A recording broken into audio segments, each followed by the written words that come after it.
તો દેરાસર જવા. નમો અરહંતાણં નમો સિદ્ધાણં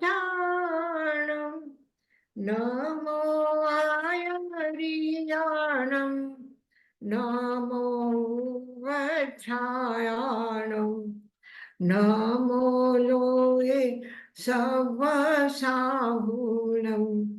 એસો પંચ નમોકારો સર્વ પાવપણાસણો મંગલાનં ચ સંવેસિં પરમં હવૈ મંગલમ પરમં હવૈ મંગલમ.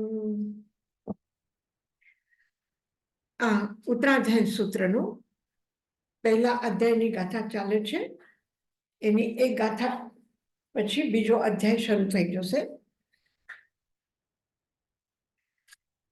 પહેલો અધ્યાયનું નામ છે વિનય અધ્યાય અને વિનય અધ્યાયમાંથી આપણું છેલ્લું સૂત્ર છે 21મું. નચ્ચા નમયી મેહાવી 20 સુધી આપણું થઈ ગયું છે. 21મું સૂત્ર છે નચ્ચા નમયી મેહાવી.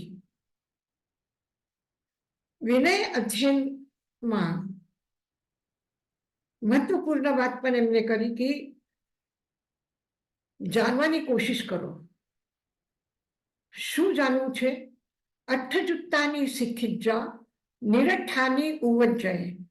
જે અર્થયુક્ત છે, જે સાર્થક છે, જે સારું છે એ બધું શીખી લો અને જે વ્યર્થનું છે, અનાવશ્યક છે એ બધું છોડી દો.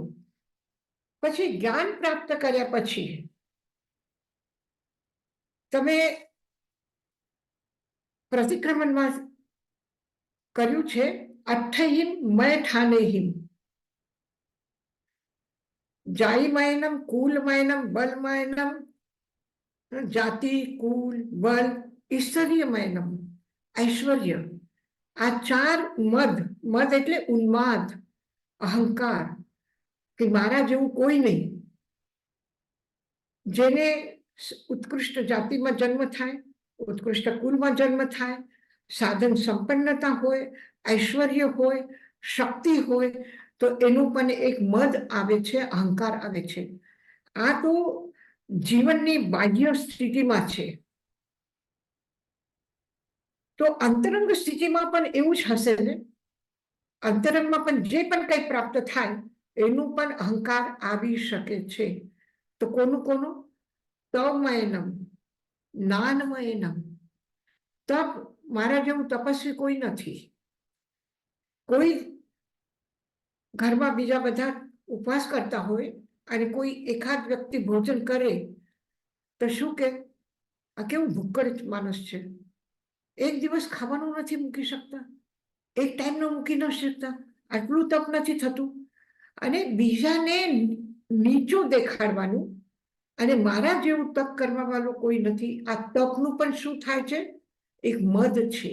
એવી જ રીતે મારા જેવું કોઈ જ્ઞાની નથી, આ પણ એક મદ છે. એટલે એમાં પછી વિનય ધર્મ રહી ન શકે.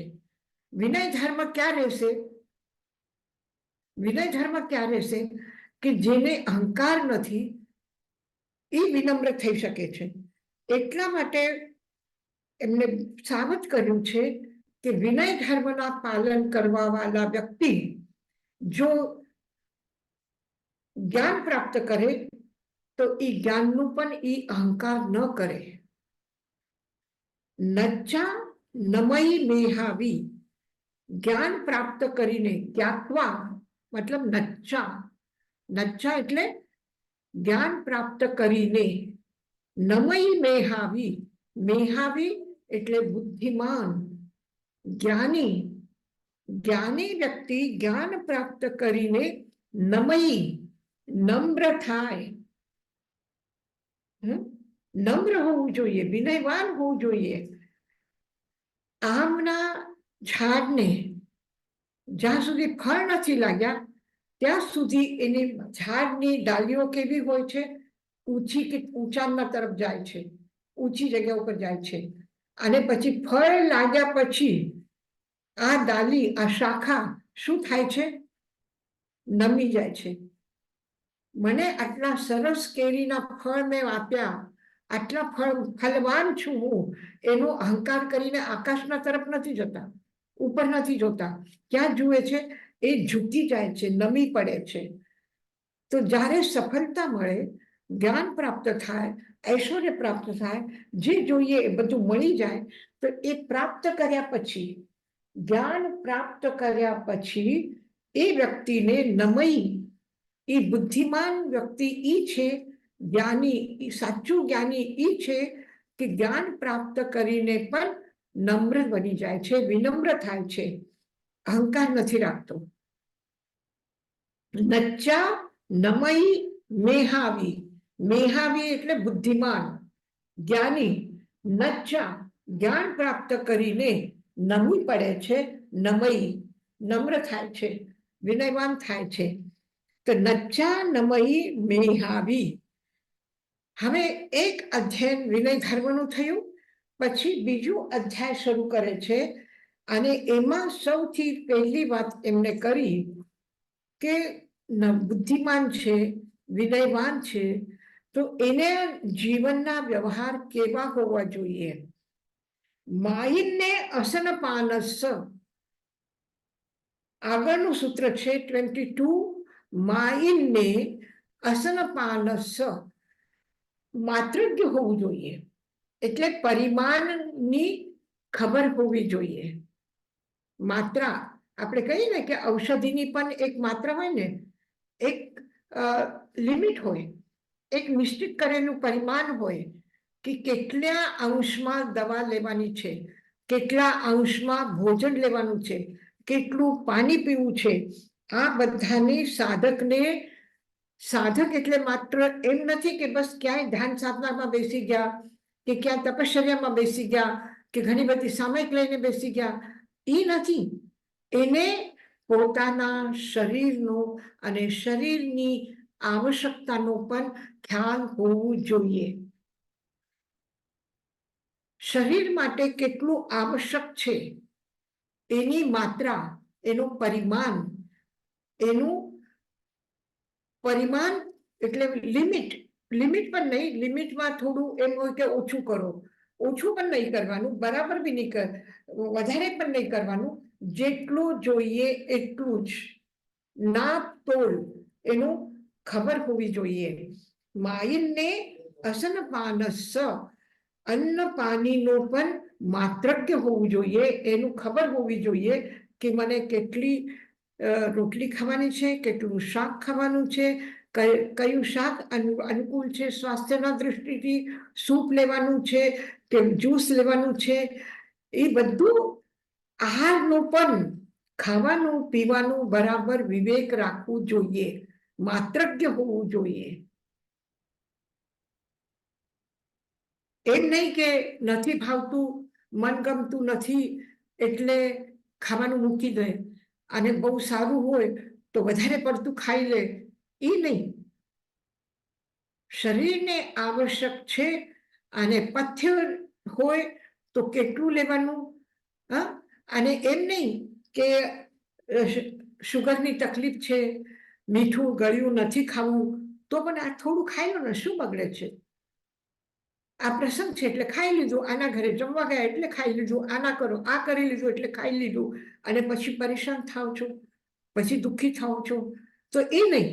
જેટલું સ્વાસ્થ્યના દૃષ્ટિથી શરીરની ક્ષમતાને ટકાવી રાખવા માટે જેટલું આહાર અને પાણી, ભોજન અને પીવાનું, એ બધું વિચારીને વિવેકપૂર્વક આવશ્યકતા મુજબ લેવાનું જ છે. કે ત્યાગના નામ ઉપર કે પચકાના નામ ઉપર આ નથી કરવું, આ નથી કરવું, એમ નહીં. વિવેક જોઈએ. માયનને અસનપાનસ, માત્રજ્ઞ હોવું જોઈએ, જે જ્ઞાની છે, મેધાવી છે અને વિનયવાન છે. વિનયવાનનો મતલબ સંપર્ક, એને સેવા કરવી છે, એને વયાવચ્ચો કરવું છે, એને બરાબર બધાને સાચવવાનું છે, બરાબર ધ્યાન રાખવાનું છે. તો બધાને સેવા માટે, બધાના સાચવવા માટે, બધાનું કરવા માટે પોતાના શરીરને પણ સ્વસ્થ રાખવું આવશ્યક છે. પોતાની ઉપેક્ષા નથી કરવાની, પોતાની અવહેલના નથી કરવાની. એટલે શું કીધું? માઈનને અસનપાનસ, સમય ઉપર જે પણ કઈ આહારની ચર્યા છે, સમય ઉપર એને લઈ લેવાનું છે. માઈનને અસનપાનસ, માઈનને અસનપાનસ, માત્રજ્ઞ, સમયજ્ઞ, સર્વજ્ઞ, ખેદજ્ઞ, અને પછી જ્ઞાનનું ચોથું શું કીધું? માત્રજ્ઞ. પરિમાણ કેટલું હોવું જોઈએ? એક ટેબ્લેટ લેવાની છે, 2 ટેબ્લેટ લેવાની છે, ડોક્ટર કહે છે ને તમને કે 1 ચમચ સિરપ લેવાનું છે કે 2 ચમચ સિરપ લેવાનું છે, ડોક્ટર દેખાડે છે ને, એનું પરિમાણ કેટલું લેવાનું છે એ તમને કહે છે. તો એક માથું દુખે છે, બહુ સારી દવા છે, એકના બદલે 2 ખાઈ લો. અને ઊંઘ આવે છે, એક ગોળી, 1 ટેબ્લેટની જગ્યાએ 2-4 ટેબ્લેટ લઈ લો એટલે એકદમ સારી ઊંઘ આવી જશે. એમ વિચારીને વધારે ટેબ્લેટ ખવાય? ન ખવાય. તો એવી જ રીતે કેટલી રોટલી ખાવી છે, કેટલું ભાત ખાવું છે, કેટલું ફ્રૂટ ખાવું છે, કેટલું શું લેવાનું છે, એ બરાબર આપણને પોતાને ખબર હોવી જોઈએ કે મને કેટલા પરિમાણમાં ખાવાનું છે, કેટલું પાણી પીવાનું છે, કેટલી વખત બરાબર લેવાનું છે, એ બરાબર પોતાનું ધ્યાન પોતાને રાખવાનું છે. એટલે માઈનને અસનપાનસ, તમે માત્રજ્ઞ છો. માઈનને અસનપાનસ, માત્રજ્ઞ, ખાવા પીવાનું માત્રજ્ઞ, પરિમાણ ખબર હોવી જોઈએ. હવે આગળની સુક્તિ છે, અધીન મનસા ચરે. બહુ જ મહત્વપૂર્ણ આ સૂત્ર છે અને સાધક માટે, સાધના માટે એકદમ આવશ્યક છે. અધીન મનસા ચરે, મારે કેવી રીતે આ સંસારમાં રહેવાનું છે? ચરે, વિચરણ કરવાનું છે. વિચરણ કરવાનું એટલે રહેવાનું. કેવી રીતે રહેવાનું? અધીન મનસા ચરે, મનમાં કોઈ પણ ગ્લાનિની ભાવના ન આવે, અગ્લાન ભાવથી. ચરે એટલે વર્તો, પ્રવર્તો. અધીન મનસા ચરે, મનમાં કોઈ પણ જાતનું અહંકાર પણ નથી જોતું, અને શું નથી જોતું? હીન ભાવના પણ નથી જોતી. આપણે મેં બહુ સારું કામ કર્યું એમ નથી કહેવાનું. તો એનો મતલબ એમ નથી કે તમે એમ કહો કે હું કઈ કામ જ નથી કરતી, હું દીન છું, હું હીન છું, દુઃખી છું, પાપી છું, આવી જાતની ભાવના નથી જોતી. અહંકાર પણ નથી અને હીન ભાવના પણ નથી. મારા જેવો કોઈ શ્રેષ્ઠ નથી એ પણ નહીં, અને મારા જેવો અભાવ કોઈ નથી એ પણ નથી. એટલે પોતાને કોઈના એનાથી હીન નહીં સમજો અને કોઈનાથી ઉપર નહીં સમજો. તમને ખ્યાલ હશે, એક શબ્દ આપણે ત્યાં બહુ સારું આવે છે, અગુરુ લઘુ. સાંભળ્યું છે? અગુરુ લઘુ એટલે પરમાણુનો સ્વભાવ શું છે? અગુરુ લઘુ. ખબર છે ને? અગુરુ લઘુ. અગુરુ, ગુરુ એટલે મોટો, લઘુ એટલે નાનું. અ એટલે નથી, એ નાનું પણ નથી અને મોટું પણ નથી. એટલે પરમાણુ એટલું સૂક્ષ્મ છે કે એનાથી કોઈ નાનું હોય તો આપણે કહીએ કે એનાથી કોઈ નાનું છે, મોટું હોય તો આપણે કહીએ એનાથી મોટું છે. હવે 1 ઇંચની લાઈન ખીચી, એના પછી તમે એના સાથે 2 ઇંચની એક લીટી દોરો, તો 1 ઇંચની લીટી શું છે? એના નીચે તમે અડધા ઇંચની એક લીટી દોરો તો 3 લીટી થઈ ગઈ. એટલે 1 ઇંચની જે લીટી છે આ 2 ઇંચના લીટીથી લાઈનથી શું છે? ઓછી છે. અને અડધા ઇંચની લાઈન કરતા 1 ઇંચની લાઈન મોટી છે. એટલે કોઈ ને કોઈ નાનું છે અને એનાથી કોઈ ને કોઈ મોટો છે. તો પછી એ શું છે? એ અગુરુ લઘુ નથી. અગુરુ લઘુ મતલબ એનાથી નાનું કોઈ પરિમાણ નથી અને એનાથી મોટું કોઈ પરિમાણ નથી. અને આત્મા માટે પણ સિદ્ધના 8 ગુણમાં એક ગુણ છે અગુરુ લઘુ. એટલે સિદ્ધ કરતા કોઈ મોટા છે કે જેનાથી સિદ્ધ નાના છે એવું નથી. અને સિદ્ધ કરતા એની આત્મા કરતા કોઈ બીજી આત્મા નાની છે? કોઈ નાની છે એનાથી કે જેના માટે આપણે કહી કે નહીં આનાથી નાના ઈ છે? નથી. આત્મ સ્વરૂપમાં બધાની આત્મા એક સરખી છે. સંસારી જીવની આત્મા અને સિદ્ધની આત્મા એમાં સ્વરૂપના દ્રષ્ટિથી કોઈ ફરક નથી, એક સરખી છે. બરાબર. જ્યારે આપણે આત્મ તત્વ માટે પણ કહીએ કે આત્માના સ્વરૂપના દ્રષ્ટિથી કેવલ જ્ઞાનીની આત્મા અને મહાન અજ્ઞાનીની આત્મા એનું સ્વરૂપ એક સરખું છે. તો પછી કોઈ આપણા કરતા બહુ શ્રીમંત વ્યક્તિ છે, એનું ઘર ખૂબ મોટું આલિશાન છે, મહેલની જેમ છે, અને પછી આપણા મનમાં આપણે વિચારીએ કે ઓહો આના જેવું ઐશ્વર્ય મારા પાસે નથી, હું તો અધીન છું, દુઃખી છું, હીન છું, મારા પાસે કાંઈ નથી. એવી ભાવના હોવી જોઈએ? નહીં હોવી જોઈએ. સાધક કોઈ દિવસ એમ ના વિચારે કે મારા એના કરતા એના પાસે વિશેષ છે અને મારા પાસે નથી, હું દુખિયારું છું. મારા પાસે નથી એનું પરિણામ શું આવે કે હું દુઃખી છું. દુઃખને પેદા કરે છે હીન ભાવના. અને મારા જેવું સુખી કોઈ નથી, મારા જેટલો પૈસો કોઈના પાસે નથી, મારા જેવું મકાન કોઈનું નથી, સૌથી મોટું મકાન આ લંડનમાં અમારું છે. તો એનું શું આવે પછી? એ શું છે? અહંકાર છે. અને એ શું કરે છે? અટકાવે છે. આ મહાનતાનું એક મદ, ઐશ્વર્યનો એક મદ. જેવી રીતે હાથીના ગંડસ્થળથી મદ બહાર નીકળે ત્યારે શું થાય? હાથી કોઈના કંટ્રોલમાં રહેતો નથી. તો એવી જ રીતે અહંકારનું મદ આવે તો એ કોઈના કંટ્રોલમાં રહે નહીં. અને હીન ભાવના મનમાં જાગે તો હીન ભાવના આ શું છે? સાયકોલોજીસ્ટને પૂછો, આ એક બીમારી છે. પોતાની જાતને ઓછું ગણવું, પોતાના જાતને હીન ગણવું, પોતાના જાતને નકામું સમજવું, એ પણ એક બીમારી છે. આ સ્વસ્થતા નથી. કે વિનમ્રતાના નામ ઉપર, વિનયના નામ ઉપર કોઈ દિવસ પોતાને તુચ્છ નહીં સમજો. તો અધીન મનસા ચરે.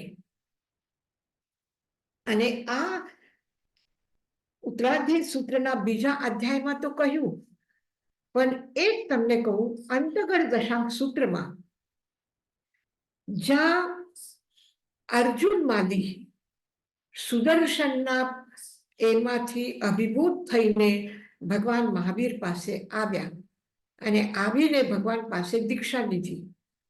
જે રાજગૃહીમાં એને પ્રતિ દિવસ 6 પુરુષ અને 1 સ્ત્રીની હત્યા કરી છે, આટલું પાપ કર્યું છે, અને લગાતાર 6 મહિના સુધી રાજગૃહ આતંકિત હતી અર્જુન માલીના કારણથી. નગરીના દરવાજા રાજા સૈનિકને બંધ કરવા પડ્યા કે અહીંયાથી કોઈ પણ દરવાજોથી બહાર નહીં નીકળો, અને બહાર નીકળશો અને અર્જુન માલી જો મારી નાખે તો રાજાની કોઈ જવાબદારી નથી. એટલે હાથ ઊંચા કરી દીધા રાજા શ્રેનિક. એટલો આતંક ફેલાવનાર વ્યક્તિ, અને એ ભગવાનના ચરણોમાં દીક્ષા લે છે. ભગવાન એને દીક્ષા આપે છે, અને દીક્ષા આપ્યા પછી ત્યાંથી વિહાર કરીને ક્યાં બીજી જગ્યા ગયા? બીજી જગ્યા નહીં ગયા. એમ નહીં કે અહીંયા બધા જાણે છે આ હત્યારો છે ને આ છે, તો દીક્ષા લઈને નીકળી જાઓ અહીંયાથી, ક્યાંય બીજા જગ્યાએ જઈએ જ્યાં કોઈ ઓળખતા નથી, તો ત્યાં માન સન્માન મળશે. આવી ભાવના છે સન્માન પ્રાપ્તિની? નથી. પછી શું છે? રાજગૃહમાં રહ્યા, અને રાજગૃહમાં છઠના પારને અર્જુન મુનિ ગોચરી માટે જાય છે. હવે ગોચરી માટે ગયા તો બધા તો જાણે છે, એનો ઇતિહાસ જાણે છે, એનો અતીત જાણે છે, આ કેવું માણસ છે. આ ભગવાનના શિષ્ય છે, ભગવાનના સંઘમાં દીક્ષા લીધી છે, એની વેશભૂષા જોઈને પણ એના ઉપર વિશ્વાસ નથી કરતા લોકો. અને લોકો શું કરે છે? એ ગોચરી માટે જાય, યા તો દરવાજા બંધ કરી દે, યા પછી થોડો ઢીઠાઈ કરીને લોકો એને ગાળો આપે, લોકો એને ધક્કો મારે, એને ઘરમાંથી કાઢી મૂકે. એ ક્યાં આવ્યા? આ તો પછી એના ઉપર એવા અભદ્ર શબ્દોનો પ્રયોગ કરે કે આને મારા ભાઈને મારી નાખે છે, આ મારે મિત્રને મારી નાખે છે, આ તો હત્યારો છે. આવા શબ્દો સાંભળવા મળે. કોક જ વખત કોઈના ઘરે ગોચરી મળે, કોઈ સ્વભાવ કે ચાલો ભગવાનનો શિષ્ય છે કરીને આપી દે, તો પછી ચૂપચાપ ગોચરી લઈને આવે, પારનો કરે ને પાછું છઠ કરે. પણ ન મળે તો પણ એ અર્જુન માલી જે 7 વ્યક્તિને રોજ મારે છે, એ વ્યક્તિ એને કોઈ ગાળ આપે, એનું અપમાન કરે, તો શું એક થપ્પડ ના મારી શકે? એટલી તાકાત છે કે નહીં એમાં? એ પણ સામે ઝઘડો કરી શકે કે નહીં? એ પણ સામે એનું જવાબ આપી શકે કે નહીં? કે ના ના, આ બધું મેં છોડી દીધું, મિચ્છામી દુક્કડમ કહી દીધું, હવે મેં દીક્ષા લઈ લીધી, હવે હું સાધુ છું. પોતાના સફાઈ માટે તો કઈ કહી શકે ને, પણ કાંઈ ન કે, કાંઈ ન કે, કાંઈ ન બોલે, ચૂપચાપ આવે. પણ અંદર એનું શું ચાલે છે? કોઈ આપણા ઉપર ગુસ્સો કરે તો આપણે ન બોલીએ, ચૂપ રહીએ, પણ અંદર શું થાય છે? અંદર તો પાણી ખદબદ્યા કરે છે, અંદર તો ઉત્તેજના આવે છે. પણ અર્જુન માલી માટે શાસ્ત્રમાં અંતર્ગત દશમ સૂત્રમાં એક શબ્દ આવ્યું કે અધીન મનસા ચરે. મનમાં એની કોઈના પ્રતિ કોઈ શિકાયત નથી, કોઈ ગ્લાનિ નથી, કે એવા કેવા ભગવાનના આ શિષ્ય છે કે ભગવાન ઉપર પણ વિશ્વાસ નથી કરતા કે હું ભગવાન પાસે દીક્ષા લીધી છે, કે ભગવાનનો હું શિષ્ય છું, આટલું પણ વિશ્વાસ નથી કરતા. અને વિશ્વાસ ન પણ થાય તો 2 રોટલી આપવામાં શું બગડે? એટલું તો કરી શકે ને માણસ કે દરવાજા ઉપર કોઈ આવ્યા છે તો એને 2 રોટલી તો આપણે આપી દઈએ, ખાવાનું તો આપી દઈએ. આટલું પણ ન કરે. એવું કોઈ પણ બીજા માટે એક પણ અપશબ્દ બોલ્યા પણ નથી, અને મનમાં વિચાર્યું પણ નથી. તો અધીન મનસા ચરે, તો પ્રસન્નતાપૂર્વક કેવી રીતે વ્યક્તિ જીવી શકે? ખાલી મોઢું હસતું રાખો કે મોઢા થોડા જરા ખુશ દેખાડો, એ અધીન મનસા નહીં. પણ પોતાના મનમાં અંદરમાં પણ અધીન વચન નથી કીધું, અધીન મનસા કીધું. તો મનમાં પણ એક પણ એવો વિચાર કોઈના માટે કે આ મારા સાથે કેવો દુર્વ્યવહાર કરે છે, મને હીન સમજે છે, મારા ભાગ્ય જ એવા છે કે હું ગમે તેટલું કરું તો પણ કોઈ મને સન્માન આપતું નથી, મારા મહેનતનું મને પરિણામ મળતું નથી, મને કોઈ સફળતા મળતી નથી, મને કોઈ સારું કહેતું નથી. આવી ભાવના પણ મનમાં સાધકને ન લાવવી જોઈએ. ખુશ રહેવાનું છે. તો ખુશ રહેવાનું છે એનો મતલબ કે આ વિચારો કરો નહીં. આ વિચારો કરો નહીં એનો મતલબ કોઈ પણ પ્રતિક્રિયા નથી. કે કોઈ ક્રોધ કર્યો તો એની પ્રતિક્રિયામાં હું પણ ક્રોધ કરું, કોઈ સન્માન આપે તો એના પ્રતિક્રિયામાં હું પણ કહું કે હા હા એકદમ સાચી વાત, તમે મને તમે બહુ સારા, તમને હું સારી લાગુ છું, એવું બહુ ખુશ થવાનું એ પણ નથી. અને કોઈના સાથે નારાજ થવાનું, પોતા માટે પણ, બીજા ઉપર તો નહીં પણ પોતા ઉપર પણ નારાજ રહેવાનું નહીં. પોતાને પણ હીન દીન દુખિયારો સમજવાનું નહીં, પોતા ઉપર ક્રોધ કરવાનો નહીં. પેલા ગાથા ને અપાનંપી ન પોવે, 19મો સૂત્ર છે અપાનંપી ન પોવે. પોતા ઉપર ગુસ્સો કર્યો અર્જુન મુનિ, અરે રે શું કામ મેં ભગવાન પાસે દીક્ષા લીધી, એના કરતા લોકો પેલા કેવા મારાથી ડરતા હતા, મારા પગમાં પડતા હતા, બચાવ બચાવ કહેતા હતા, મત મારો કહેતા હતા, અને આજ જુઓ મને આગ દેખાડે છે. એવું વિચાર્યું અર્જુન મુનિ? નહીં. તો આ છે કે સાધના મતલબ શું છે કે સામેથી ફૂલોની પુષ્પોની વર્ષા થાય કે અંગારાની વર્ષા થાય, સાધકને ફરક પડે નહીં. કેવી રીતે નહીં ફરક પડે? કે મેં મારા પ્રભુના વચનનું, પ્રભુના પ્રતિ ભક્તિનો એક કવચ પહેર્યું છે, એટલે બહારના શસ્ત્રોની મારા ઉપર કોઈ અસર થતી નથી. બહારના એવું કઈ, તમે રૂમ બંધ કરીને એસી કરીને બેસો તો બહારની તાપ ગરમી લાગે, અંદર રૂમમાં નહીં લાગે.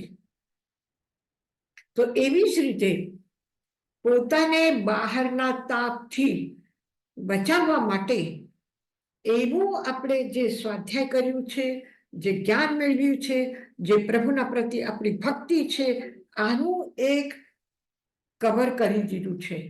અને કવરમાં આપણે એક ભગવાનના સાનિધ્યનું શીત ઠંડુ એવું માહોલ બનાવીને, વાતાવરણ બનાવીને ટેમ્પરેચર ઓછું કર્યું છે જિંદગીનો, અને એમાં બેઠા છો. બહાર ટેમ્પરેચર વધારે છે પણ મારા અંદરમાં ટેમ્પરેચર વધારે નથી, કારણ હું નંદનવનમાં બેસી છું. મારા પાસે સુગંધ છે, દુનિયાની દુર્ગંધ નથી. મારા પાસે સ્વસ્થતા છે, બહારની બીમારીઓ મારા ઉપર અસર કરે નહીં. બહારના અપશબ્દોના પ્રહાર, અપશબ્દ, ખોટા વચન, વ્યર્થના વચન મારા કાનના અંદરમાં આવતા નથી. એ બહારના બહાર છે, મેં એ લીધા નથી.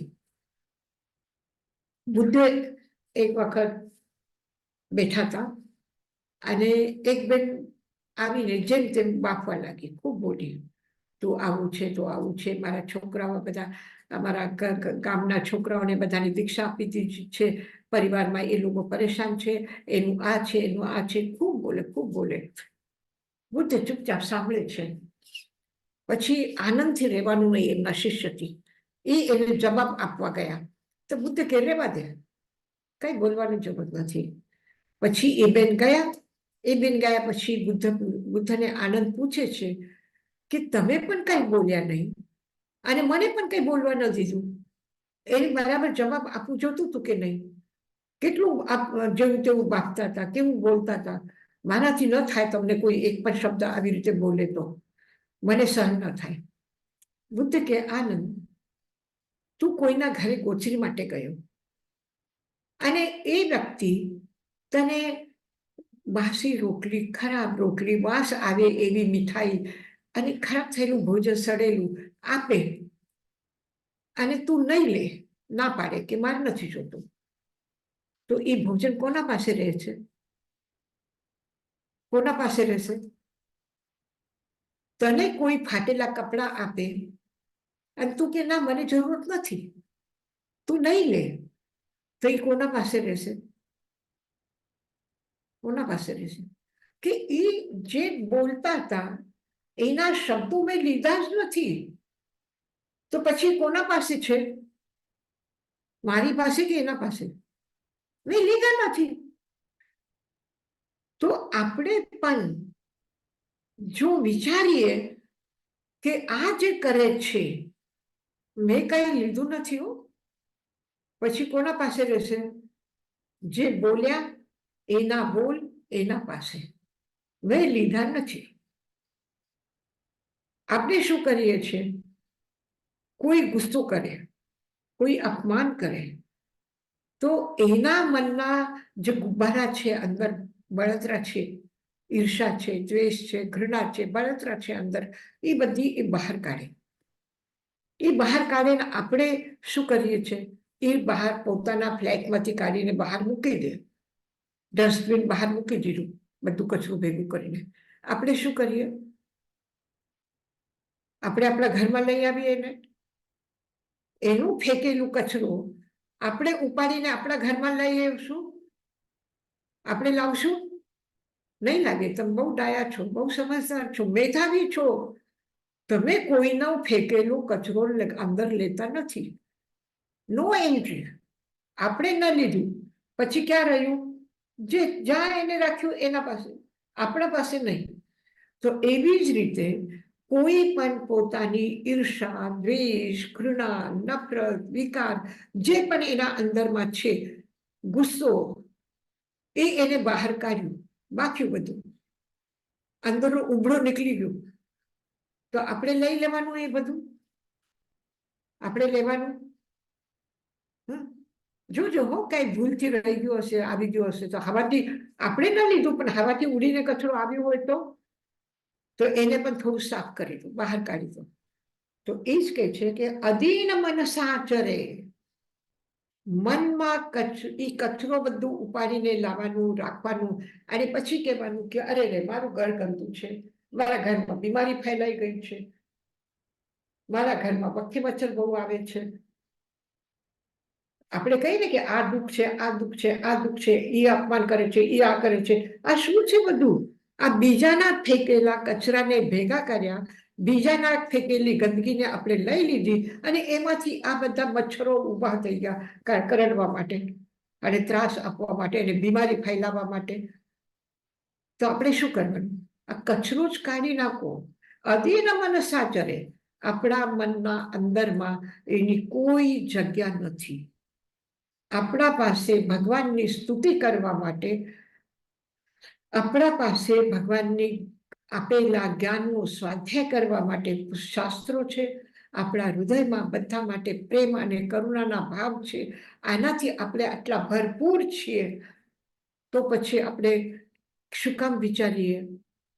તમે ગાર્ડનમાં સુંદર જગ્યા જઈને બેઠા, તો એમ વિચારો છો કે અરે રે, ઓલી જગ્યા આપણે એક વખત ગયા હતા તો ત્યાં તો કેવું ગંદારું હતું એકદમ.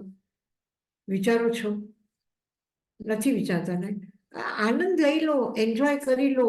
આ મનુષ્ય જીવન આટલું બધું સારું મળ્યું છે. પ્રભુના વાણીના પુષ્પો ખીલ્યા છે. આ પ્રભુના વાણીના ફૂલ આપણા ઉદ્યાનમાં છે, આપણા બગીચામાં છે. એની સુગંધ લો. બીજા કોઈ ગામમાં, બીજા કોઈ ગલીમાં, બીજાની કોઈ ડ્રેનેજ લાઈનમાં ગંદકી છે, વાસ આવે છે, એનો વિચાર પણ શું કામ આપણે કરીએ?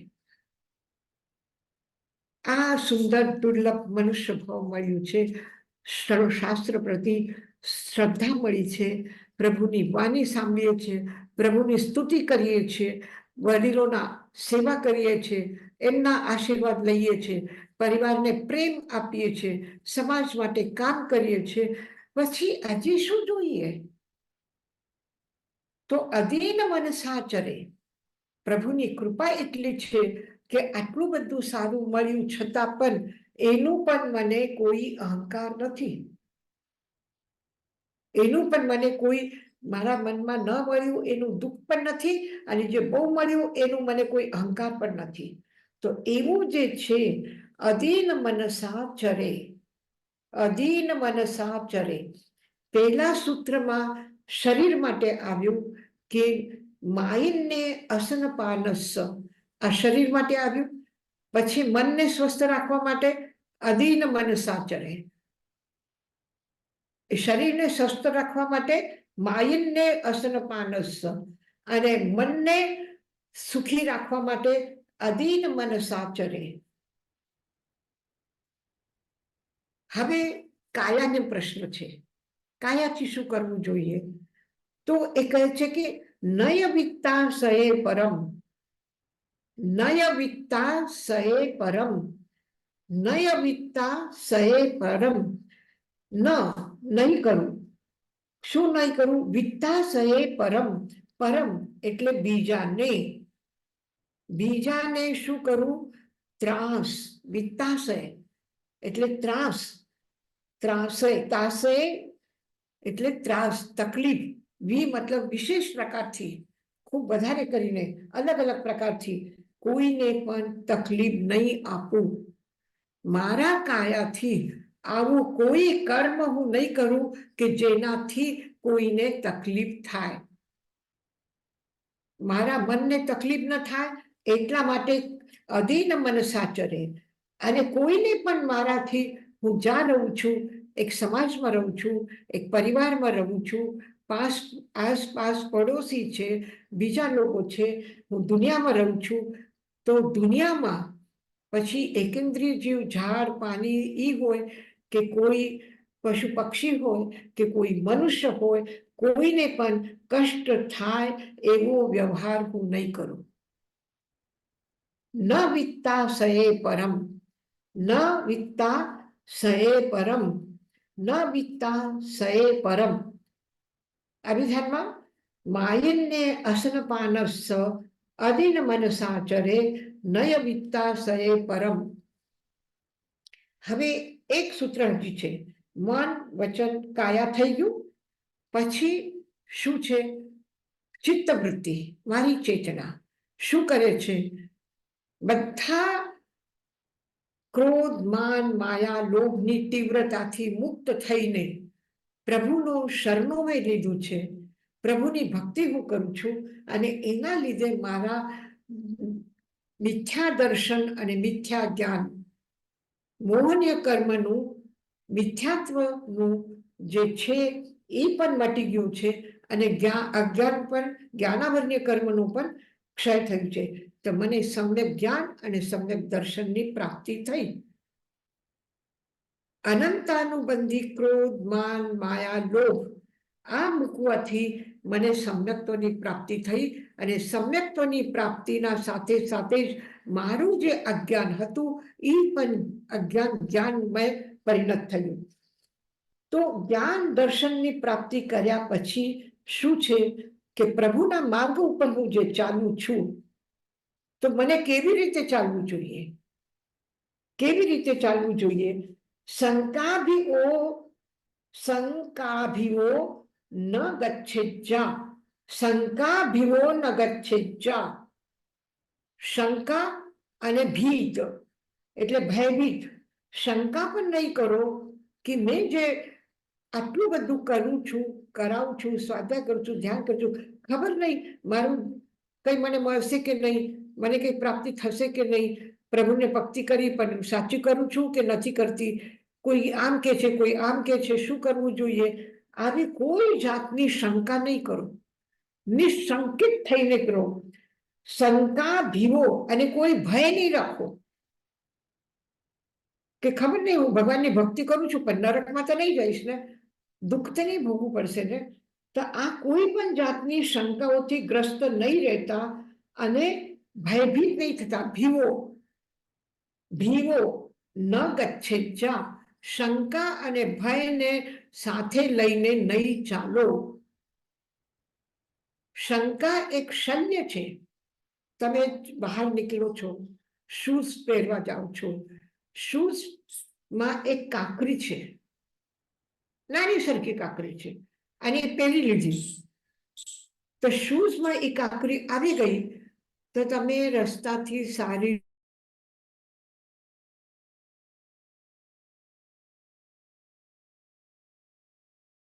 કંઈક કાંટો વાગી ગયો અને પછી ચાલવાની કોશિશ કરો તો ચાલી શકશો?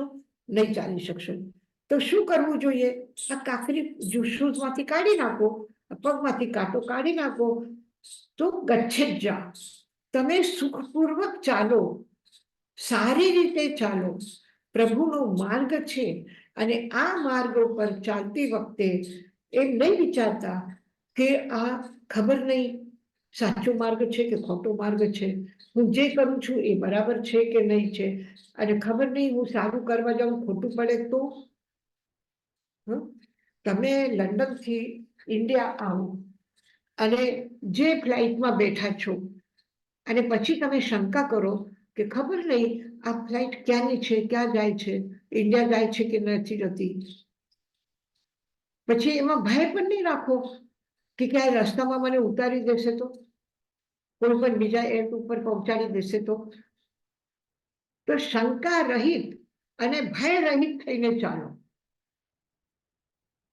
આ બે વસ્તુ મૂકીને ચાલો, આ બે વસ્તુ સાથે લઈને નહીં ચાલો અને ચાલી પણ નહીં શકો. તમે કોઈના ઘરે જમવા જાઓ છો અને જમતી વખતે વિચારો કે ખબર નહીં કેવું ભોજન છે, મને અનુકૂળ આવશે કે નહીં આવશે, હું બીમાર તો નહીં પડી જાઉં ને, આવી શંકા રાખીને જમશો કે વિશ્વાસ કરશો? શંકા ઉપર બહારનું સંસારનું જીવન પણ ચાલતું નથી. હું જે ઘરમાં રહું છું એ ઘરમાં બરાબર આખી રાત હું બરાબર રહી શકીશ ને? તો ઊંઘ આવશે? ઊંઘ આવશે એવી મનમાં શંકા હોય તો નહીં આવે. તો શંકા અને ભય આનાથી મુક્ત થઈને ચાલો. યશાજી મહારાજ, હા, મથેણ વંદામી, તમારી વાત સાચી છે શંકાની, પણ ભય આપણી એક સંજ્ઞા છે. તો ભય સાવ તમને સમ્યક દર્શન થાય ને તમને એમ થાય કે હું આત્મા છું ને આ બધું થવાનું જ હતું અને ઈ થયું, પણ એવું ના થાય ત્યાં સુધી તમને થોડોક ભય તો રહે. આવી વસ્તુની ભય નહીં, પણ ભય કે ઓ ભવિષ્યમાં શું થશે, આ આમ છે તો એનું શું થશે, એવી ભય. એવું એ કેવી રીતે કાઢીએ આપણે? નહીં, એક શું છે કે આપણું ભવિષ્ય છે, આપણા છોકરાઓનું ભવિષ્ય છે, આપણે એનું પણ જોવાનું છે, પોતાનું પણ જોવાનું છે. તો એક વખત બધા બેસીને સરખી રીતે પ્લાન કરી લો કે આપણે આ કરવું છે, આ કરવું છે, એવી રીતે રાખવું છે, આવી રીતે કરવું છે, એના માટે આ, એના માટે આ, મારા માટે આ, તારા માટે આ. એક વખત સરખું પ્લાનિંગ કરીને સારી રીતે વિચારીને બધી વ્યવસ્થા કરી દેવાની. પછી એમ નહીં વિચારવાનું કે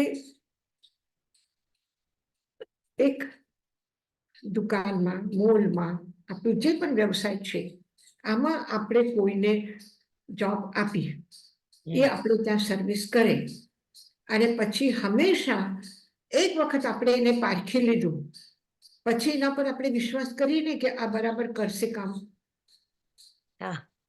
પછી તો શંકા ન કરાય ને કે ખબર નહીં આ બધા પૈસા લઈ જશે તો, મારી સિગ્નેચર ચેક ઉપર લે છે, મને ધોકો આપશે તો. અને આવી રીતે જો શંકા કરવા બેસીએ તો એક પણ વ્યક્તિ ઉપર આપણે વિશ્વાસ કરી નથી શકવાના. હા, એ બરાબર છે, બરાબર છે. બીમારી હોય ને જીવન ચાલશે ના ચાલશે. એક નોકર પણ ઘરમાં હોય, એને રસોઈ કરવા વાળું પણ કોઈ આવશે તો પણ આપણે એના ઉપર શંકા કરીએ કે ખબર નહીં રસોઈ કેવી રીતે કરશે. આપણે એને સમજાવી દીધું, ટ્રેન કર્યા, બધું કર્યું, પછી તો આપણે વિશ્વાસ કરશું ને કે ઘરમાં કોઈ મહેમાન આવ્યા છે એના સાથે વાતો કરતા કરતા આપણે 10 વખત ઉભા થઈને જઈએ કે ખબર નહીં શું કરતો હશે, ખબર નહીં આ સારું કરશે કે નહીં, ખબર નહીં એ શું કરશે. એવું કરીએ નથી કરતા. આપણે વિશ્વાસ વગર તો દુનિયા ચાલતી નથી. તો ભગવાનના પાસે ગયા પછી ત્યાં ક્યાં અવિશ્વાસ છે? બરાબર છે. Thank you. અને જો શંકા કરો તો બધું જ સારું હોવા છતાં બધું જ બગડી જવાનું છે. અને શંકા નહીં કરો, વિશ્વાસ રાખો તો જેવી શંકા જેવું સ્થાન હશે એ પણ તમારા માટે સારું થશે. એક ગામડામાં ડોસીમાં હતા અને એ આપણું થોડું થોડું કંઈક કામ કરીને જેવું તેવું કરીને ચલાવતા હતા. એ ગામડામાં કોઈ 2-4 માણસો આવ્યા કામ માટે, થાકી ગયા હતા, રસ્તો ભૂલી ગયા, જે પણ થયું. પછી એ કે હવે આપણે ક્યાં જઈએ, ક્યાં બેસીએ, ક્યાં આરામ કરીએ? તો કે આ ઝૂંપડું દેખાય છે, આ ઝૂંપડામાં જઈએ, જોશું કંઈ પાણી બીની મળે તો લઈ લઈશું. એમ વિચાર કરીને એ મિત્રો બધા એના ત્યાં જાય. તો એક ડોસીમાં છે. એ ડોસીમાને કીધું કે માં, દાદી અમને પાણી મળશે? તો કે હા બેટા, આવો આવો, બેસ બેસ, પાણી આપું તને. પછી ઘરમાં ગઈ તેને જોયું કે અરે, મેં તો આજ બેલવણું કર્યો છે, બહુ સારી છાશ કરી છે, એ છાશ જ પીવડાવી દઉં આ છોકરાઓને. એને કીધું જો છાશ છે મારે ત્યાં સારી, એને સારી એવી છાશ કરીને એને આપી દીધી. બહુ ખુશ થયા લોકો. આટલા ગરમીમાં આટલા તડકામાં આવ્યા અને એવી મજાની છાશ મળી ગઈ પીવા. પી લીધી, આરામ કર્યો ને નીકળી ગયા. પછી એ લોકો બહાર ગયા હતા, કમાવીને આવ્યા, ખૂબ સારું કમાવી લીધું. તો જ્યારે એ પાછા ફરતા હતા ત્યારે એને યાદ આવ્યું કે અરે રે, અહીંયાથી જ્યારે આપણે ગયા ત્યારે ડોસીમાં આપણને છાશ પીવડાવી હતી. ચાલો ને આપણે જઈએ અને એને મળી લઈએ, કેટલું એને આપણા માટે કર્યું હતું. તો મળવા ગયા તો ઓલી ડોસીમાં કે અરે, તમે બધા જીવતા છો? ઓહ, સારું થઈ સારું. તો કે શું થયું માં? તમે એમ કેમ પૂછ્યું? કે અરે, મેં તે દિવસે તમને છાશ પીવડાવી હતી ને, પછી તમે લોકો છાશ પીને ગયા, પછી મેં જોયું તો એ માટલામાં સાપ હતું. તો મને એમ થયું કે આવી છાશ મેં પીવડાવી, કદાચ એ મરી ગયા તો નથી ને? તો તમે તો જીવતા છો. ઓહો, બહુ સારું થયું, બહુ સારું થયું. એ લોકો પછી બીમાર થઈ ગયા કે અરે, આમાં જેમાં સાપ હતું અને ખબર નહીં એમાં ઝેર હતું કે શું હતું, આપણા શરીરમાં ગયું હશે. એ વખત તો કઈ થયું નહીં, હવે કઈ થઈ જશે તો? અને બીમાર થઈ ગયા. એટલે કોણ બીમાર કરે છે? કોણ બીમાર કરે છે? મનની શંકા નથી. એને પૂરો વિશ્વાસ એ બેન ઉપર હતું.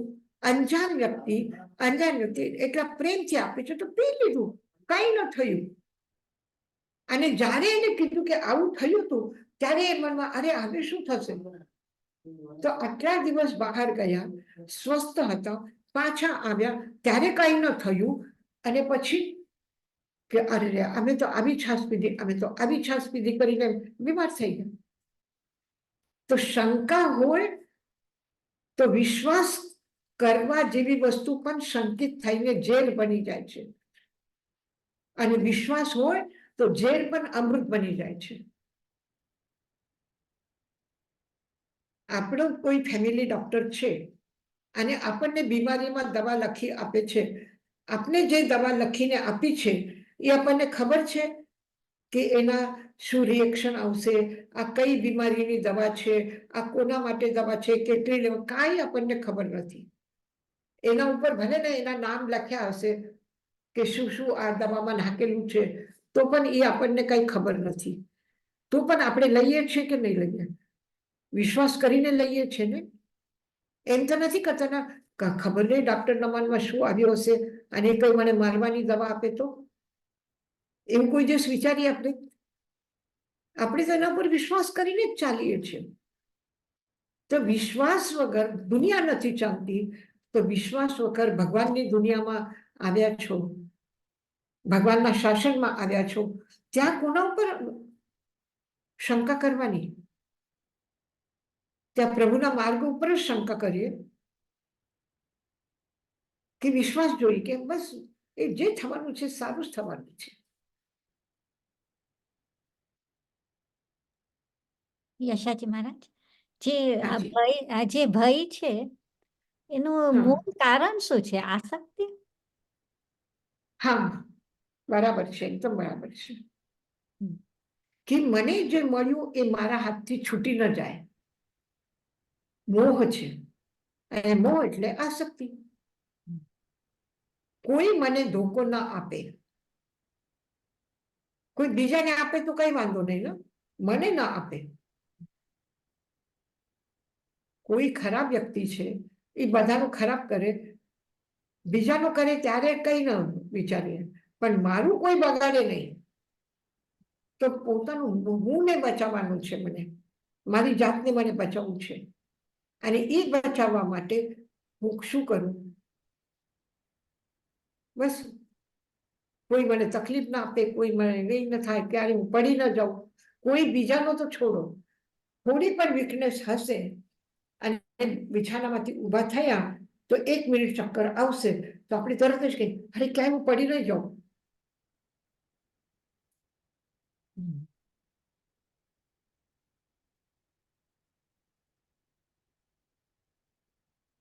શંકા ભીમો ન ગચ્છિચ્ચા, શંકા અને ભયથી મુક્ત થઈને જીવવું.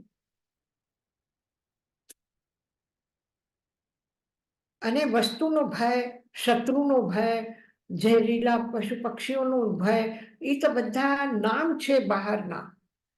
અંદરમાં સૌથી વધારે મારા જીવન રક્ષાનો ભય મને સતાવે છે, મૃત્યુનો ભય મને સતાવે છે. કારણ જીવતા રહેવાની ઈચ્છા, જીજીવિષા આ સૌથી મોટી ઈચ્છા છે. આપણે ભલે ને કહીએ કે મારા જીવનમાં એક જ ઈચ્છા છે કે મારો પરિવાર સુખી રહે. અરે ભાઈ, પરિવાર સુખી રહે બરાબર છે, એનાથી થોડો હજી અંદર જાઓ ને, પછી શું થઈ જાય કે મને ક્યાંય ધક્કો ન લાગે, હું મરી ન જાઉં. સૌથી વધારે ભય જીવનમાં મૃત્યુનો છે અને સૌથી મોટી ઈચ્છા જીવવાની છે.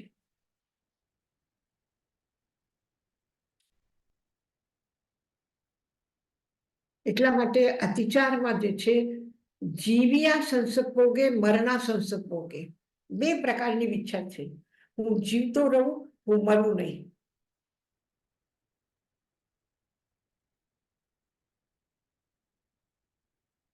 અને એના માટે જે પણ કઈ ઓબ્સ્ટિકલ આવે, જીવન રક્ષામાં વચમાં વ્યવધાન આવે, તો પછી એનું ભય, એને દૂર કેમ કરવાનું, એનાથી બચવાનું કેમ, એનાથી શું કરવાનું, એ બધું છે.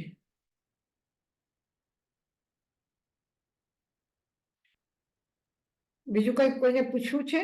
તો યશાજી મહારાજ, જે આપણા જે ભય જે છે ઈ ક્યારે નીકળી જાય? જ્યારે આપણને સમજ પડે, જ્યારે સમ્યક્ત્વ થાય ત્યારે, કે શું પુરુષાર્થ થાય ભયનો? જેમ જેમ આસક્તિ ઓછી થશે એમ એમ ભય ઓછું થશે. જેમ જેમ કોઈ સારું કરવાનું લક્ષ્ય બનશે એમ એમ ભય ઓછું થશે.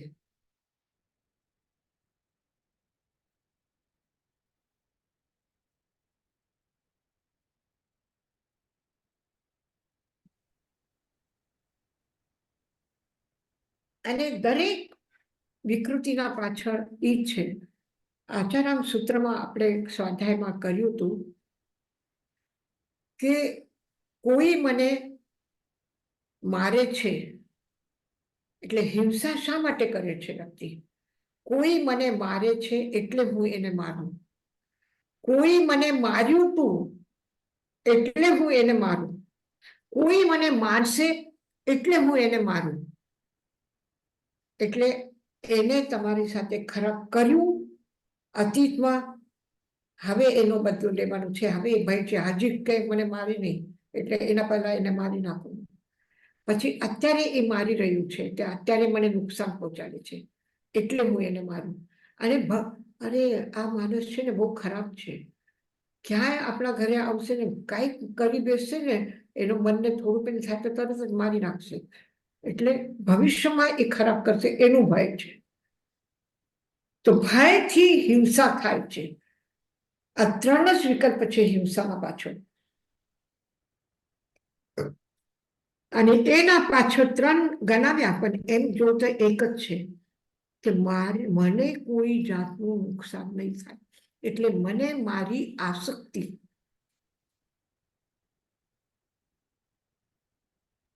તો યશાજી મહારાજ, જ્યારે તાઈ મહારાજ ને તમે પહેલી ફેરે રાજગીર ગયા, અને રાજગીરમાં તો ત્યારે બહુ જ ઓલું હતું. તો કેમ ભય જ નહોતું તમારામાં કે તમે જઈ શક્યા? રાજગીર જાય જ નહીં, પણ જે બધા માણસો ઓલા હતા એની સાથે બી તમે પ્રેમ ને ફ્રેન્ડશીપ કરી નાખ્યું, કન્વર્ટ કરી નાખ્યું. જ્યારે અહીંયા શિકાર થતી હતી પહાડમાં, જીપ બરાબર જતી હોય એવું, તો તાઈ મહારાજ અને બધાને લઈને ત્યાં આપણું જે કલ્પતરુની આગળનું જે જંગલ તરફનો રસ્તો છે ને, એ રસ્તાથી ગાડીઓ જાય. ત્યારે અમે એ બાજુમાં પેલા રસ્તો હતો, ગેટ આજે પણ છે, એ ગેટથી બહાર નીકળતા હતા અને રસ્તો રોકતા હતા. અને એ માણસ જે શિકાર કરવા માટે એના હાથમાં રિવોલ્વર છે, ગોળીઓ ભરેલી છે, એકદમ તૈયાર છે, અને એ કે છે કે અમે શિકાર માટે નીકળ્યા, તો જેને અમે મારવા માટે નીકળ્યા છે એના માટે તો ગોળીઓ છે, પણ અમને ન કરવા દે, અમારા વચમાં જો આવે કોઈ તો એના માટે પણ અમારી ગોળીઓ છે, એટલે અમે એને મારવાના છું. એને ચોખ્ખો ચેલેન્જ કર્યું. તાઈ મહારાજ કે એટલી તૈયારી અમે કરીને આવ્યા છો, અમારી તૈયારી છે, ચલાવ ગોળી. પછી એને સમજાવ્યા, એને કીધું કે જો અમે મરી જશું તો અમારા પાછળ અમારું કોઈ નથી સગું રડવા વાળું, પણ તું જે ખરાબ કામ કરે છે તો એનું પરિણામ ભોગવવા માટે તને ને તારા સાથી જેટલા છે, તું જેને જેને તારું કરીને ખવડાવે છે, આપે છે, એ બધાને ખરાબ થવાનું છે. અને અમે તો ખરાબ નથી કરતા એટલે અમારું તો કઈ ખરાબ થવાનું નથી. અહીં તારું થવાનું છે, તું ખરાબ કર્યું છે તો બચ એનાથી. તને બચાડવા માટે આવ્યા, તારી રક્ષા કરવા માટે આવ્યા, અમે તને રોકવા માટે નથી આવ્યા. તું બીજાને મારવા જાય છે અને અમે તારી રક્ષા કરીએ છીએ. તો આપણું ઉદ્દેશ્ય શું હતું? આ પશુઓને તો બચાવવાના છે, પણ આ પશુને મારવાનું જે ખરાબ કામ કરે છે એને પણ બચાવવાનું છે કે તું ખરાબ કામ નહીં કર. આ બીજાના હત્યાનું પાપ તારા ઉપર તું નહીં કર. એની પણ તું જે એક મહાન લક્ષ્ય લઈને ચાલે છે, કરુણા ભાવમાં ચાલે છે, અનુકંપા ભાવમાં ચાલે છે, ત્યારે એ ભય મુક્ત થાય છે. અને એને પૂછું કે આવા અડધી રાતે આવા જંગલમાં કોઈ નથી અને તમે 2-3 લેડીઝ અને આટલું સાહસ કરો છો, તમને ડર નથી લાગતું? એને પૂછ્યું તાઈ મહારાજને કે તમને ડર નથી લાગતો અમારી સામે આવી રીતે રાતના સમયમાં તમે આ લેડીઝ આવીને ઊભી રહી ગઈ છો આવા રસ્તા ઉપર? ભય સ્થાન છે, પણ ભય સ્થાનમાં પણ આપણે એક સારો ઉદ્દેશ્ય લઈને ચાલીએ તો કોઈ ભય નથી. આપણે કંઈ સારું કરવાનું છે, આ લક્ષ્ય લઈને ચાલીએ. હવે ચોર આવ્યા, ડકૈતી આવે, મારપીટ કરી, તો આપણે વિચારીએ કે એનો સ્વભાવ છે આ, અને આ સ્વભાવ એનો પોતાનો નથી, એને સ્વભાવને બદલી નાખ્યું છે ક્રોધના કારણથી, ઈર્ષાના કારણથી, એને સ્વાર્થના કારણથી આ ખરાબ કામ કરે છે. અને એને આ બદલેલું છે, આ પોતાનું પણ નથી એનું, અને એને આપણે બદલવાનું છે.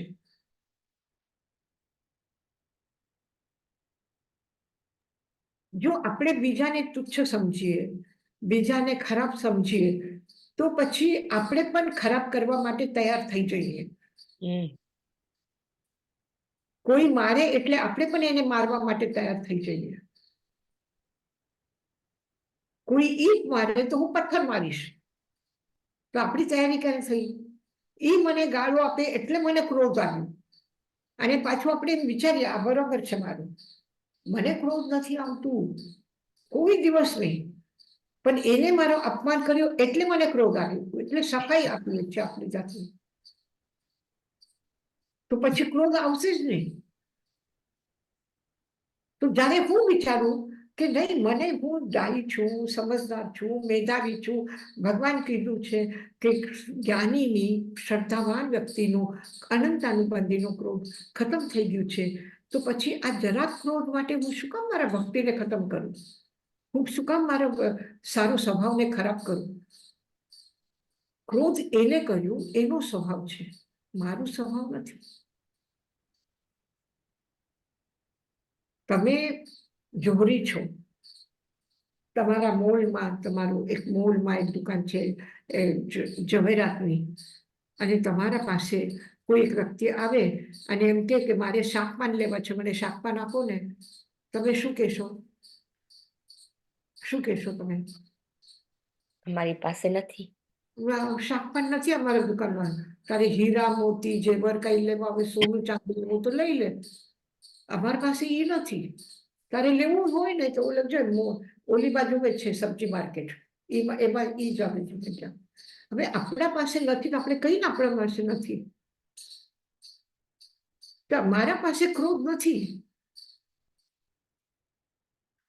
મારા પાસે અહંકાર નથી, મારો સ્વભાવ નથી, તો ક્યાંથી આપું?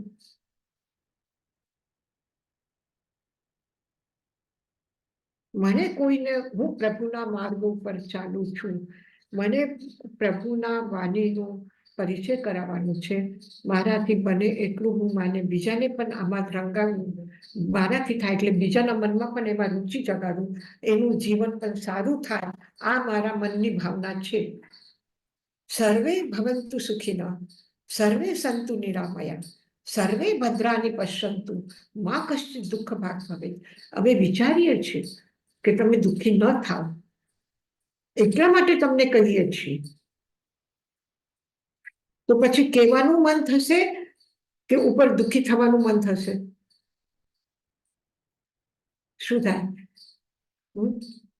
હવે જો તમે બધા ટીચર છો, ક્યારે છોકરાઓ લર્ન કરીને નહીં આવે, ક્યારે વાતો મારે તમારી વાત ન સાંભળે, પછી તમે શું કરો? શું કરો? તમે વિચારો કે નહીં, આ છોકરાઓ તો નાના છે, હજી એનો સ્વભાવ છે, એ વાતો કરશે જ, મને એને શીખડાવવાનું છે. પછી તમને ક્રોધ આવશે? ક્રોધ આવશે પછી? એમની માં પણ એમના એટલા સારા રીતે નહીં શીખડાવે, એટલી સારી રીતે તમે શીખડાવો છો, એટલા પ્રેમથી તમે શીખડાવો છો. છોકરાઓ કે છે અમને ચંદા વિદ્યાપીઠમાં જવું ગમે છે. અમે પૂછ્યું તું છોકરાઓને, કેમ કીર્તિદા પૂછ્યું તું ને નૈરોબીમાં, છોકરાને પૂછ્યું કઈ સ્કૂલમાં જવું ગમે છે, કે અમને આ સ્કૂલમાં આવું ગમે છે, અમારા ટીચર બહુ સારા છે.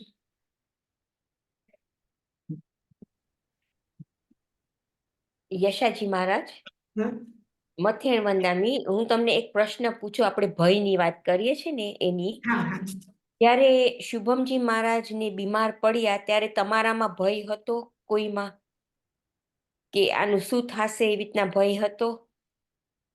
અને ઈ નતો તો કેવી રીતે તમે તમારા મનમાં સમજાવ્યું? આ ભય હતું કે શું થશે, શું થશે. એમ જ્યારે અહીંયાથી પૂના ગયા ત્યારે હતું, ડોક્ટરને કીધું પણ અમારાથી જે થતું હોય, અમારે જે કંઈ કરવું હોય અમને બધું કહો. જ્યારે એમને લીવર આપવાની વાત આવી ત્યારે પણ અમે કીધું કે અમે અમારું આપીએ છીએ. તો આપણે સારું કરવા માટે દરેક રીતે આપણે પ્રયત્ન કર્યું, પણ મનમાં તો હતું જ કે શું થશે, શું થશે, શું થશે. જ્યાં આત્મીયતા છે એ આત્મીયતા જ ભય ઓછું કરે છે, અને ઘણી વખત આત્મીયતા જ ભયને પેદા કરે છે. પણ જ્યારે આપણે આસક્તિ કહેવાય, એને આસક્તિ કહેવાય છે, પ્રશસ્ત નામ છે. ઈમાનદારીથી સ્વીકાર કરવું છે કે અમારી એના પ્રત્યે લાગણી, ખાલી લાગણી નહીં, લાગણી બહુ અમે સારું શબ્દ કરીને તમને શુગર કોટેડ કરીને અમે સમજાવીએ છીએ, નહીં, અમારી આસક્તિ હતી એમના પ્રત્યે. અને આજે પણ અમે યાદ કરીએ તો અમારા આંખમાં આંસુ આવે છે. ઈ હું પૂછતી હતી ભયની કહું કે બીજા ભય તો આપણે કરી શકીએ પણ આ ભય હોય ને ઈ બહુ અઘરો છે યશાજી મહારાજ. અઘરું છે, બહુ અઘરું છે. આપણે સમજાવીએ, આપણા મનને સમજાવીએ કે જેનું જેવું હતું, વેદનીય કર્મનો ઉદય કહો કે આયુષ્ય કર્મનો એટલી સ્થિતિ હતી અને એ બધું થવાનું હતું, આ બધા એના છે એટલે માટે બધું થયું, એ આપણે વિશ્વાસ કરીએ છીએ એના ઉપર, પણ છતાં પણ એક મોહ છે કે જેના લીધે આપણને દુઃખ થાય છે. બરાબર છે. અને ટાઈમમાં શું કે છે, રાગની વાત છોડો, દ્વેષ ઓખ ખતમ કરવાની વાત કરો. પહેલા રાગ રહેશે એટલે વીતરાગ કીધું છે, રાગ છેલ્લે ઘડી જાય છે, ત્યાં સુધી નથી જતો. કેવલ જ્ઞાન થવાના નિકટ પહોંચે ત્યાં સુધીમાં રાગ છે. ગૌતમ સ્વામી ક્યાં સુધી રડતા હતા? ક્યાં સુધી રડ્યા? છેલ્લી ઘડીએ સુધી. છેલ્લી ઘડી સુધી. છેલ્લે ઘડી સુધી એને રાગ હતો, મહાવીર હતો, મોહ, તો એ તો નથી છૂટવાનું, આપણે માની લીધું. પણ એને સંઘના કોઈ પણ 50,000 સાધુ સાધ્વીમાંથી એક પણ એવો દાખલો છે કે ગૌતમ સ્વામી કોઈનો અનાદર કર્યું છે, કોઈનો અપમાન કર્યું છે, કોઈને તરછોડ્યા છે? કેટલી બધી ઘટનાઓ થઈ, કેટલી બધી. ગોશાલક આવ્યો સમોશરણમાં, 2 સાધુ ઉપર તેજોલેશા છોડીને એને સમોશરણમાં ખતમ કરી દીધા. ભગવાન ઉપર તેજોલેશા છોડી. આટલી મોટી દુર્ઘટના કોઈના માટે બીજી થઈ શકે છે? તો પણ ક્યાં પણ એવો ઉલ્લેખ છે કે ગૌતમ સ્વામી એના માટે શું કર્યું? જયમાલી જેવો સંગ છોડીને નીકળી ગયો મહાવીરનો.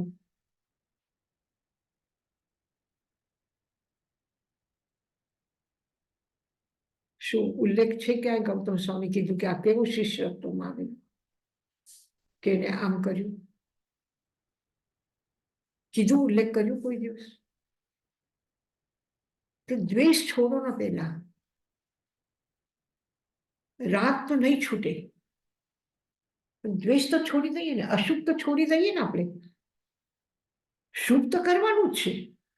જ્યાં સુધી શુદ્ધમાં નથી ગયા ત્યાં સુધી તો શુભ કરવાનું જ છે. અને શુભ કરશું, કંઈક સારું કર્યું છે એટલા માટે આજ પ્રભુની વાણી સાંભળવાનું, વિચારવાનું આપણને રુચિ જાગી છે.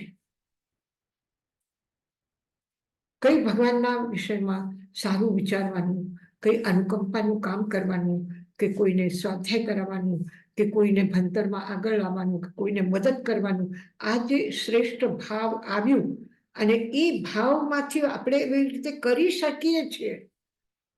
આપણને શરીરની સાથે મળી, આપણને સમયની અનુકૂળતા મળી, આપણા પાસે સાધનોની વિપુલતા મળી.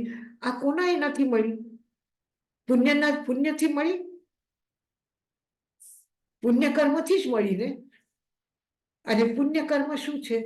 શુભ પુણ્યસ્ય, જે શુભ કર્યું હતું એટલા માટે આ બધી અનુકૂળતા મળી ધર્મારાધના કરવાની. કેમ બીજા લાખો લોકો છે એ નથી કરતા અને આપણે કરી રહ્યા છીએ? તો આ આપણને ક્યાંથી મળ્યું? કઈ કર્મની નિર્જરા, કઈ કર્મનો સારા પુણ્યનો ઉદય કે જેનાથી આ મળ્યું છે? તો પછી કરો ને, શુભ કર્મ જ કરો ને, કે હજી સારું આપણને કરવામાં અવસર આવે.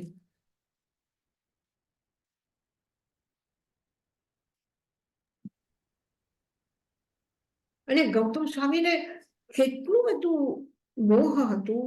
એ કોઈ પણ વ્યક્તિ સારું હોય ને અને એમ સાંભળે કે આ બહુ વ્યક્તિ સારો છે તો તરત જ પૂછે મહાવીરને, ભગવાન આ વ્યક્તિ તમારું શિષ્ય થશે, તો હું જાઉં એને સમજાવીને આવું. તો આ શું છે મહાવીર ગૌતમ સ્વામીનું? કઈ પણ ક્યાંય પણ સારું દેખાય એટલે એને થાય કે આ બધું ભગવાન મહાવીર પર ન હોવા જોઈએ. લંડનમાં તમારી કોઈ બેનપણી હશે, નૈરોબીમાં તમારી કોઈ બેનપણી હશે, તો હું તાઈમારને પૂછું કે તાઈમાર જ આ બેન આપણા એમાં આવશે, તો હું જઈને એને તમારા માટે સમજાવીને આવું. ગૌતમ સ્વામી એવું જ કરે છે. અને તુંગિયા ગામના શું થયું કે જયમાલી બીમાર હતા અને એને એના શિષ્યને કીધું કે તું મારી પથારી કર, મને શું છે. તો ઓલો પથારી કરવા ગયો તો કે થઈ ગઈ, કે હા હા થઈ ગઈ. અને ગયા ત્યારે એ ચાદર હજી પાથરતો હતો. તો એ કે કરે માને કરે, જો કર્યું તો કર્યું એમ બોલ ને. પથારી પૂરી કરી નથી તો પણ તું કે છે ને પથારી કરી લીધી. હવે તમે કોઈના માટે ગરમ રોટલી, ગરમ રસોઈ બનાવી અને કે છે થઈ ગઈ, કે હા હા થઈ ગઈ, આવો આવો. તમે એને જમવા બોલાવો અને પછી રોટલી બનાવો. તો હજી રોટલી બાકી છે તો પણ તમે કીધું ને કે હા રસોઈ થઈ ગઈ છે. તો આ તો વ્યવહાર ભાષા છે, લોક ભાષા છે. અને આપણે કહ્યું છે કે જ્યાં સુધી તમે થાળીમાં બીજી વસ્તુ પરોસો ત્યાં સુધીમાં રોટલી તૈયાર થઈ જશે. તમને હું ગરમ ગરમ રોટલી ખવડાવું એમ કહું છું ને તમે. તો એ પથારી એને એવી રીતે કરી કે આવો આવો થઈ ગઈ પથારી. એટલે કળે માને કળે આ સિદ્ધાંત બનાવીને જયમાલી સંઘમાંથી નીકળી ગયા એટલે એના પાછળ જયમાલી કોણ છે? ભગવાનના જમાઈ છે. એટલે ભગવાનની દીકરી પણ દીક્ષા લીધી છે પ્રિયદર્શના. એ પણ સાથે સાથે ગઈ. હવે તુંગિયા ગામના બહુ શ્રાવક હતા, મેધાવી, બુદ્ધિમાન. એને શું કર્યું, જ્યારે પ્રિયદર્શના ગોચરી માટે જતી હતી ને ત્યારે પાછળથી એના પછેડીમાં આગ લગાવી દીધી. તો એ રાડો પાડવા લાગી, અરે બળી ગઈ બળી ગઈ બળી ગઈ. તો ઓલો શ્રાવક જઈને પૂછે છે એને, તું કેમ બળી છે? આ તો ચાદર બળી રહી છે, બળી નથી. તો કેટલા એને દાપણથી એને સમજાવ્યું એનો સિદ્ધાંત શું છે, કડે માને કડે. કર્યું હોય તો જ કો કર્યું, તો બળ્યું તો જ તમે કહો બળ્યું. તો કેમ કહો છો બળી ગઈ બળી ગઈ? જલી ગઈ આપણે કહીએ ને, તો કેમ કહ્યું જલી ગઈ? ન કેવું જોતું હતું. પછી સમજી ગઈ અને પછી પાછી ભગવાનના સંગમાં આવી ગઈ. તો ગૌતમ સ્વામી શું કે છે, આ પ્રિયદર્શના સંગમાંથી ગઈ ત્યારે ગૌતમ સ્વામી કઈ નહીં બોલ્યા. હા, અને જ્યારે એને ખબર પડી તુંગિયા ગામના આવા સારા શ્રાવકો, એવા ડાયા શ્રાવકો, કે પ્રિયદર્શનાને સમજાવી દીધું, તો ભગવાનને પૂછે છે કે આ તુંગિયા ગામના શ્રાવકો ભગવાન આપણા શાસનમાં આવશે? તો હું જાઉં એમને સમજાવીને આવું. તો આ શું છે ગૌતમ સ્વામીનું? તમને એમ થાય કે નહીં તમે આવો ત્યારે કે એ તાઈમારસને ગમશે, આ તાઈમારસને કામ લાગશે તો હું લઈ જાઉં? થાય છે તો નહીં થાય? તો ગૌતમ સ્વામીને પણ એમ જ થતું હતું. કઈ પણ સારું હોય તો એને મહાવીર માટે જોઈએ. એક બાળક સારું દેખાય, ખુશ દેખાય, તેમ કે આ સુબાહુ કુમાર કેમ આટલું મને ગમે છે, એ ભગવાનને પૂછે છે પાછું. તો આ એક પ્રશસ્ત રાગ છે કે આ સારું થવું જોઈએ, આ આવું હોવું જોઈએ, આની પ્રભાવના થવી જોઈએ, આની પ્રશંસા થવી જોઈએ, આના માટે અનુમોદના કરવી જોઈએ. અનુમોદના શું છે? જેવી રીતે કરવું નહીં, કરાવવું નહીં, કરતાને ભલું જાણવું નહીં, એવી રીતે કરવું, કરાવવું અને કરતાને ભલો જાણવું એમ છે કે નહીં? અનુમોદના શું છે? કોઈ સારું કામ કરતા હોય તો એનો આપણે ગુણાનુવાદ કરીએ, એની અનુમોદના કરીએ. તો અનુમોદના શું છે? એ સારું રાગ છે કે નહીં એના પ્રતિ, એ છે, એ છૂટવાનું નથી. તો આપણે કમસે કમ કોઈનું અભદ્ર ન બોલીએ, કોઈના માટે ખોટું લાગે એવું ન બોલીએ, કોઈના ઉપર ક્રોધ ન કરીએ, કોઈના ઉપર નારાજગી ન કરીએ, અને ખુશ રહીએ અને બધાને ખુશ રાખીએ. સમૂહ શરણ આટલું ખુશ રાખવા માટે જ છે ને બધું. શા માટે ધ્વજા છે, પતાકાઓ છે, ગંધોતક વર્ષે છે, પવન ઠંડુ વે છે, આ શા માટે છે બધું? શા માટે ઝાડના નીચે ભગવાન બિરાજમાન છે અને એમનું સિંહાસન સજાવેલું છે, એના છત્ર સમજાવેલા છે? આ શું છે? આ પ્રભુના માટે સારું કરવાનું ભાવ છે. અને આપણે સારી રીતે આરામથી બેસીને, કે કોઈના પરસેવાની પણ દુર્ગંધ ના આવે, અને સ્પ્રે કરેલું છે, બધું ગંધોતક વરસેલું છે, સુગંધિત વાતાવરણ છે, કે આપણે પ્રભુની વાણી સારી રીતે ઝીલી શકીએ. સમૂહ શરણ સજાયું ને, ડેકોરેશન કરેલું છે ને બધું.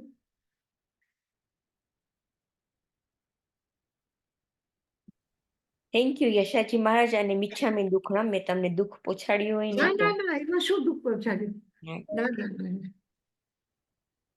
બિલકુલ નહીં. તમે એમ નહીં વિચારતા કે દુઃખ પહોંચાડ્યું. તમને પણ લાગણી એટલી જ છે જેટલી અમને છે.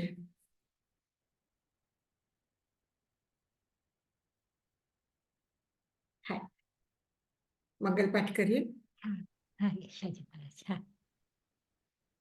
નમો અરંતાનં, નમો સિદ્ધાનં, નમો આયર્યાનં, નમો વચ્છાયાનં, નમો લોય સવસાહુનં. એસો પંચ નમોકારો સર્વ પાપ પણાસનો મંગલાનં ચ સર્વેસિં પરમં હવૈ મંગલમ. ગુરુદેવ की आज्ञा चत्तारि मंगलम, अरहंता मंगलम, सिद्धा मंगलम, साहु मंगलम, केवलिपणत्तो धम्मो मंगलम. चत्तारि लोगुत्तमा, अरहंता लोगुत्तमा, सिद्धा लोगुत्तमा, साहु लोगुत्तमा, केवलिपणत्तो धम्मो लोगुत्तमो. चत्तारि शरणं पवज्जामि, अरहन्ते शरणं पवज्जामि, सिद्धे शरणं पवज्जामि, साहु शरणं पवज्जामि, केवलीपन्नतं धम्मं शरणं पवज्जामि. अरहंतों का शरणा, सिद्धों का शरणा, साधुओं का शरणा, केवली प्ररूपी दया धर्म का शरणा. चार शरणा दुख हरना, सुख करना और शरणा नहीं कोई, जो भव प्राणी आदरे तो अक्षर।